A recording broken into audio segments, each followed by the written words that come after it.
Hello everyone, welcome back. We are still looking at, use of English.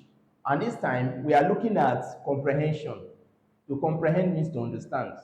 So in every comprehension, the examiner looks forward to finding out how you have been able to comprehend or understand a given passage.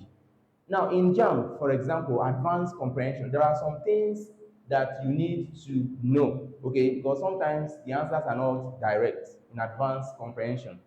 So, comprehension could be what? Ironical.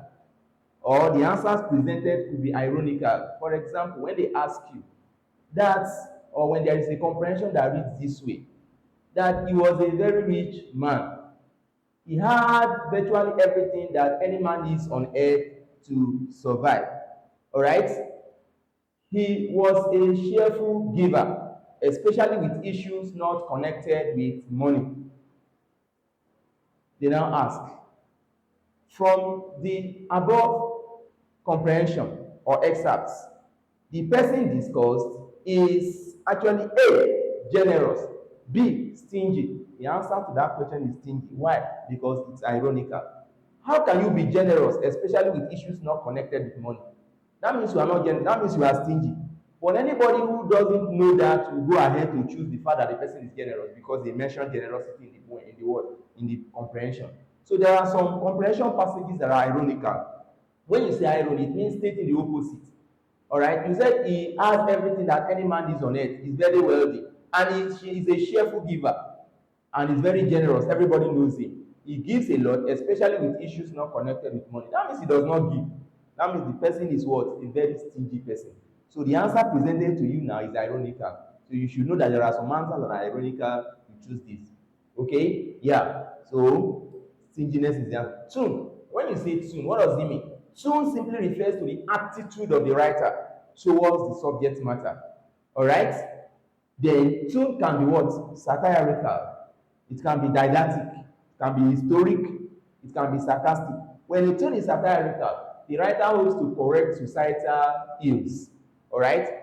For example, any comprehension that tells you that our leaders are ambassadors of poverty, that they have siphoned our money abroad, all right? That their heads are abroad while they live in-laws at home. That comprehension is being satirical. What's satire? It's a literary composition that tries to correct the weakness in a person or society through the use of ridiculous means. So they are trying to subject our leaders to ridicule, all right? Trying to correct them for them to restore the status quo, trying to let them know that they are not putting their house in order. Rather, what they do is to siphon our resources abroad to impoverish brothers and sisters at home. Then, when a literary work or has a what? A didactic tune, or a comprehension has a didactic tune, what does it mean? Anything didactic tends to teach a moral lesson. All right? One who has been very proud, God made him who he has been, and he went ahead because he had everything anybody needed on earth to survive. He said there is no God, that he has become God, that people should worship him.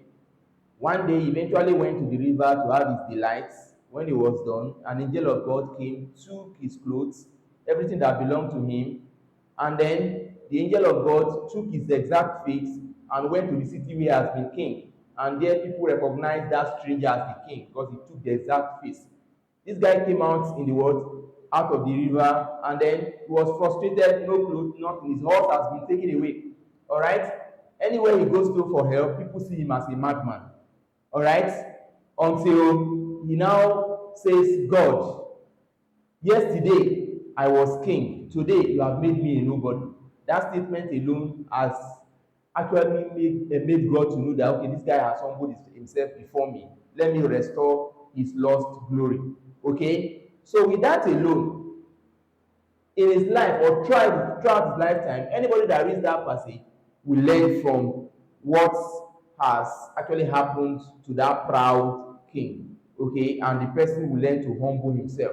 So with that passage, we can say that the tune is what? Didactic, because it teaches morals.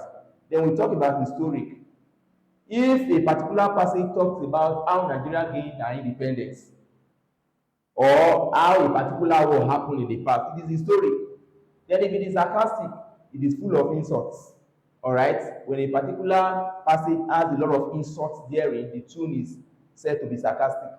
Then, when you are answering questions under what comprehension, don't deviate. Always answer question according to the passage.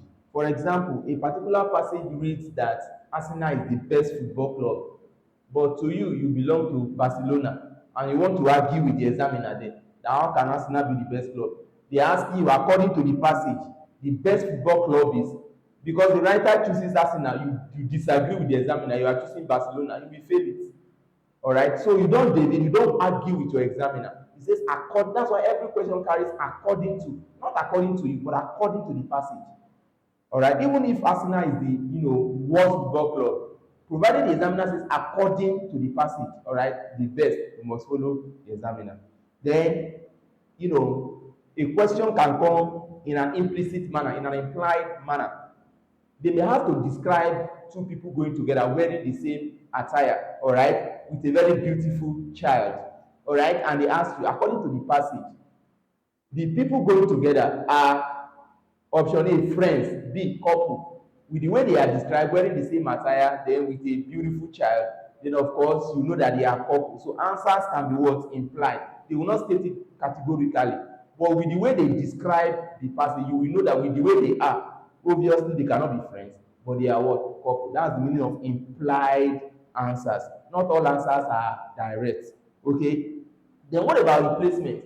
There are times when they can say that Johnson's father is a medical doctor. Everybody knows him. A very competent one that works at the National Hospital. No matter how pathetic your situation is, he can actually handle it, and it's known across Nigeria. And they ask you, according to the passage, the father of the boy is a dash. You may not even find doctor there. They will replace doctor with another one. You will find A, engineer, B, physician, physicist. The answer to the question is physician, because another word for what doctor is physician. So that doctor has been replaced with physician. But those who don't know will think the answer is not there. All right, because the doctor that they mentioned is not there. So they can actually replace a particular word option with another term or diction. All right, that's it. Then always choose all embracing answers. There are some answers that are not all embracing. They can say, her name was Ade. She was a very beautiful girl. When it was time for her to marry, millions of men flocked her father's compound just to seek her hands in marriage. Her fingers were actually, an epitome of what? Beauty. Her body was always shining. Indeed, she was glamorous and quite sophisticated. And they asked, according to the passage, the girl in question, option A, has beautiful fingers. B, has a good stature. C, very beautiful. The answer to the question is, if you choose option A, has good fingers or has good stature, you'll be wrong, because you need all embracing answers. If you check everything, all they are describing about the lady is that she's beautiful. So all your answers must be embracing. Okay, if your answers are not all embracing, then you are in problem. These are the few steps you must actually take into consideration when you are answering JAMB questions. One, some answers are ironical, they are opposites. All right, somebody cannot be there, he doesn't give, and you say he's what? He's generous. Then two, attitude. You must know how the attitude is projected, whether it tells a story or so. Then you must not deviate. Don't argue with your examiners. Then some answers are implied. With the way the description comes, you should know what they are talking about. Then some words are replaced. Okay, you should know that. Then some comprehension passages demand that you must pick the answers that are all embracing, not answers that are one-sided. Okay, so that's that with the few points we have under the comprehension here. For advanced comprehension, advanced comprehension, this is the way, these are the things you look out for in advanced comprehension and all that. Okay, so that's that. In our next class, we'll look at another topic.